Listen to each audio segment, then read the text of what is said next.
ఏమిటంటే ఏదైనా కాస్త మనస్సులో ఇబ్బందిగా ఉంటే వెంటనే గుళ్ళోకి వెళ్ళిపోతారండి మన దగ్గర హాయిగా. దేవుడు దండం పెట్టడం గర్భగుడిలో దేవుడు చూస్తుంటే అన్నీ పోతాయి. కాసేపు అక్కడ కూర్చొని అదేదో మళ్ళీ అయితే విష్ణు సహస్రం తీసి చదువుకుంటారు, లలితా సహస్రం చదువుకుంటారు, లేకపోతే వివేకానంద స్వామి సూక్తులు చదువుతారు. ఏం చదువుతారు ఏదైనా పర్వాలేదండి. మనశ్శాంతికి చాలా ఉపాయాలు ఉన్నాయి. పైగా ఎట్టి పరిస్థితుల్లోనూ మనం తెలుసుకోవాల్సింది ఏమిటంటే మన మనస్సును మనం సరి చేసుకోవాలి తప్ప శ్రీ మహావిష్ణువు దిగొచ్చినా సరిచేయలేడు, జరిగే పని కాదు.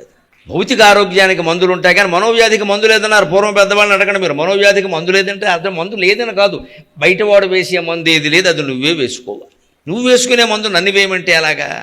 పైగా మందు లేదని ఎందుకంటారు? మనస్సు ఒక పదార్థం కాదు, మీరు ఎలా మందు వేస్తారు చెప్పండి. మనస్సు ఉందని నిరూపిస్తే ₹1,00,000 ఇస్తానన్నా ఎప్పటికీ కట్టుబడి ఉంటా, ఏం అనుమానం లేదు. మనస్సు ఉందని నిరూపించాలి, మనస్సు ఉందని నిరూపిస్తే 1,00,000 ఇస్తా.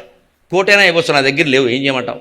ఉన్నంతవరకే ఇవ్వాలి కదా, మళ్ళీ అప్పు చేస్తే అలాగా? అప్పుడు నా మనస్సును నేను నిరూపించుకోవాలి, అభ్యంతరం ఎలా? ఏదో ఒక వస్తువు ఉంది అంటారు, కొన్ని ప్రమాణాలు ఉండాలని శాస్త్రం ప్రకారం. ఊహిస్తే కుదరదండి. ఇక్కడ ఆలోచన ఉంది కాబట్టి మనసు ఆలోచన లేని స్థితి కూడా ఉంది. సుషుప్తిలో ఉన్నాం మనం, ఆలోచన లేదు, మనస్సు ఏమైంది చెప్పానండి. గాఢ సుషుప్తిలో ఉన్న ఆలోచన లేదు, మనస్సు ఏమైంది? ఎక్కడికి వెళ్ళింది? ఎక్కడికైనా వెళ్ళిందే కదా మళ్ళీ వచ్చేది. ఎక్కడికి వెళ్ళలేదు అంటే ముందే లేదనమాట. తర్కం చాలా ఉంటుంది. అంచేది మనస్సు లేదు, లేని దానికి మందు వేయడం వేడి అర్థం లేని విషయం. ఉన్నదానికి వేస్తారు ఎవరైనా. భౌతిక వైద్యం మీరు గమనించండి, తలపోటు కానీ, కాలునొప్పి కానీ, కడుపు నొప్పి కానీ బెళ్ళలకి తగ్గుతుందా లేదా? తగ్గుతుంది.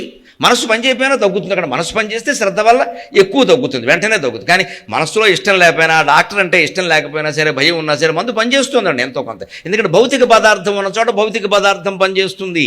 మనస్సు లేనే లేదు, దానికి మందు లేదు. అది ఉందని నీకు ఎప్పుడు అనిపిస్తుంది? ఆలోచించినప్పుడు. అంచేది మార్చుకోవలసింది నీ ఆలోచనే. మరి నన్ను చేయమంటే అలాగా? నా ఆలోచన నేను మార్చుకోలేకపోతున్నాను, నీ ఆలోచన నేను ఎలా మారుస్తానమ్మా? ఎవరైనా సరే నా ఆలోచన నేను మార్చుకోలేకపోతున్నా. ఈ రహస్యాన్ని గమనిస్తే మన మనస్సు మీదే మనం శ్రద్ధ చేస్తాం పూర్తిగా. అదే ధ్యానం, అదే ధ్యానం.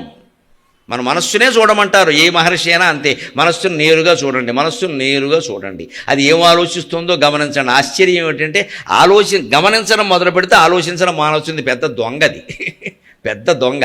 మనం గమనిస్తున్నామంటే ఆలోచన ఆగిపోతుంది. గమనింపే నిర్లిప్తత, గమనింపే నిర్లేపత. నిర్లేప, నిర్మల, నిత్య అంటే అదే. నిర్లేప అంటే గమనింపు, గమనిస్తే ఆగిపోతుంది. జిడ్డు కృష్ణమూర్తి గారు మొత్తం పుస్తకాలన్నా అదే చెబుతాడు, గమనించవయ్యా గమనించవయ్యా అంటే. మనం ఇంకోటి పెడతాం దానికి గమనించడానికి, ఇంకో మీటర్ పెడతాం అక్కడ గమనించడానికి, మనం గమనించాలి. ఇక్కడ ఆ మనస్తత్వాన్ని పట్టుకోగలగాలి.